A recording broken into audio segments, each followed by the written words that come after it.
इतना refreshing juice कि आप कहेंगे कि हमारे अंदर तो एसी ही लग गया। ऐसा जूस बनाएंगे कि मज़ा ही आ जाएगा, जो आप बाहर शॉप से जाके पीते हैं, और आज हम घर में इतना ही टेस्टी बनाएंगे। तो चलिए स्टार्ट करते हैं। अस्सलाम वालेकुम मेरी प्यारी बहनें, कैसी हैं आप सब? उम्मीद करती हूँ आप सब ठीक होंगी। मैं भी ठीक हूँ आपकी दुआओं के साथ। तो फिर मज़े का आज हम जूस लेकर आए हैं, जो कि है कच्चे आम का जूस। तो कच्चे आम हमने ले लिए हैं, 2 के करीब हमने लिए हैं। आप ज़्यादा का भी बनाना चाहते हैं तो ज़्यादा भी बना सकते हैं, लेकिन ये फ्रेश जूस बनता है, तो इसलिए आप जितना पीना चाहते हैं उतना ही बनाएं, ताकि आप बहुत ही इंजॉय कर सकें और ये फ्रेश जूस के तौर पे आपको मिलेगा। तो सबसे पहले हमने 2 आम ले लिए हैं, कच्चे आम हमने लिए हैं, जो कि हमने इसको अच्छी तरह आपने इनको वॉश करना है, क्योंकि आपको पता है कि मिट्टी लगी होती है, जरासीम होते हैं। इनको अच्छी तरह हम वॉश करेंगे तो फिर ही हमारे मैंगो अच्छे और टेस्टी बनेंगे। उसके बाद हमने इनकी कटिंग करनी है। कटिंग के लिए आपने साइड इनकी उतार लेनी है, और ऊपर से आपने बड़ा अच्छा सा किसी भी छुरी या चाकू की मदद से आपने इसको ऊपर से इसके छिलके उतार लेने हैं। इतना टेस्टी ये है कि आप कहेंगे कि दिल करता है बार बार पिएं। तो ये इतना मज़े का है, झटपट से बन जाता है, कोई इस पे इतनी देर नहीं लगती। बस जितना टाइम मैं आपको दिखाने में लग रहा है, इतना ही टाइम लगेगा कि आप ये जूस बना लेंगे। क्योंकि आप वैसे भी तो मैंगो का जूस बनाते हैं, लेकिन ये जूस तो इतना ठंडा होता है कि वो आपके दिल और अंदर तक ठंडा कर देगा। तो फिर इसीलिए हमने आपके लिए इतनी अच्छी सी रेसिपी शेयर कर रही हूँ। तो उसके साथ ही हमने आम को छील लिया है, और उनके अंदर से जो गुठलियाँ होती हैं वो हमने निकाल लेनी है। गुठलियाँ क्योंकि वो गिरी की मानंद होती हैं। कई गुठलियाँ अभी सख्त नहीं हुई, लेकिन ये अभी कुछ अगर दरमियान से अगर इनके हार्ड है, तो आपने इनको निकाल लेना है और साइड से भी इनके उतार देने हैं। क्योंकि हार्ड जो पीस है वो हम नहीं यूज़ करेंगे, हम उसको निकाल लेंगे छुरी की मदद से। तो इसी तरह हमने बारीक बारीक से इनको काट लेना है। क्योंकि ये थोड़ा सा हार्ड लग रहा है, इसलिए मैंने इसको छुरी की मदद से इसके अंदर से जो इसका छिलका है वो अच्छी तरह हार्ड वाला निकाल लेना है। क्योंकि अभी ये गुठली अच्छी पूरी मुकम्मल तैयार नहीं हुई थी, क्योंकि कच्चे आम की है, तो इसलिए हमारे ये आम अभी थोड़े से नरम वाले हैं। तो आपने इसको तमाम को इसी तरह काट लेना है। काटने के बाद आपने इनको मज़ीद छोटे छोटे पीसीज में काट के रख लेना है। दोनों आम को आपने इसी तरह काट लेना है। तो इतने मज़े के ये बनेंगे कि आप कहेंगे कि वाकई कोई मज़ेदार रेसिपी हमारे साथ शेयर की है।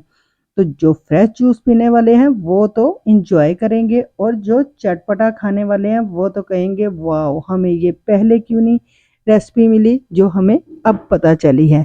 तो इसके साथ ही हमने तमाम आम को अच्छी तरह काट लेना है छोटे छोटे पीसीस के तौर पे। क्योंकि आम इतने मज़ेदार हैं कि मेरा दिल तो कर रहा था कि मैं ऐसे ही खा लूं, लेकिन ऐसे मैंने खाए नहीं। कुछ बच्चों ने खाए, कुछ बड़ों ने। तो फिर इसलिए मैंने कुछ आम काट लिए। अब हमारे पास 2 ही आम बचे थे, क्योंकि आम हम ज़्यादा लाए थे, लेकिन अब मैंने कहा चले आपके साथ भी ये रेसिपी शेयर कर दूं।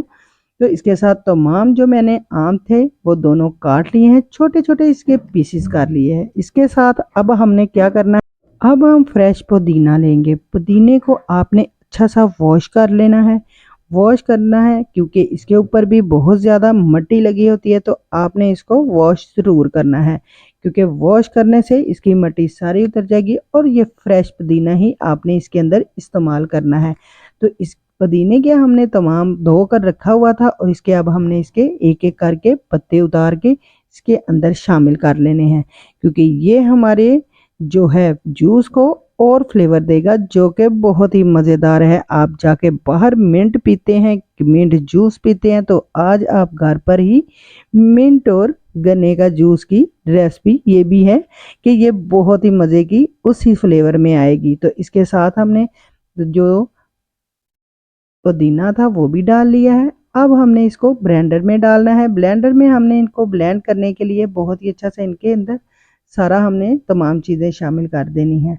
अब इसके साथ हम मज़ीद इसके अंदर कुछ चीज़ें शामिल करेंगे। सबसे पहले हमने 1 टीस्पून के करीब जो है चाट मसाले का शामिल किया है। इसके साथ ही आपने नमक शामिल करना है।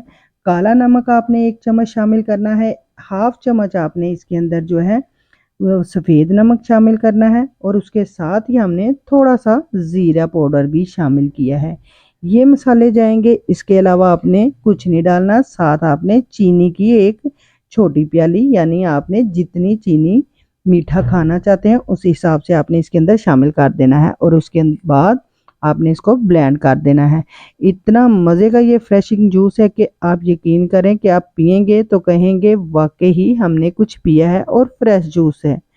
तो ये देखें, बहुत ही मज़ेदार हमारी ये रेसिपी बनकर रेडी हो गई है। इसके साथ आपने अब बर्फ़ मिलानी है और ठंडा ठंडा फ्रेश फ्रेश जूस आपने पी लेना है और मुझे भी दुआएं देनी है। तो इसके साथ ही अब मैं आपसे इजाज़त चाहूँगी, क्योंकि मेरी ये रेसिपी तो इधर कंप्लीट है। अब आप इसको एंजॉय करें और बनाएं और पिएं। तो ये देखें, इतनी मज़ेदार हमारी ये रेसिपी बनी है कि जब हमने पी तो बस दिल करे वाओ। तो मज़ेदार फ्रेश फ्रेश जूस हमारा बनकर तैयार है। इसके साथ ही मैं आपसे इजाज़त चाहती हूँ, फिर मिलूँगी नई रेसिपी के साथ। तब तक के लिए अल्लाह हाफिज़।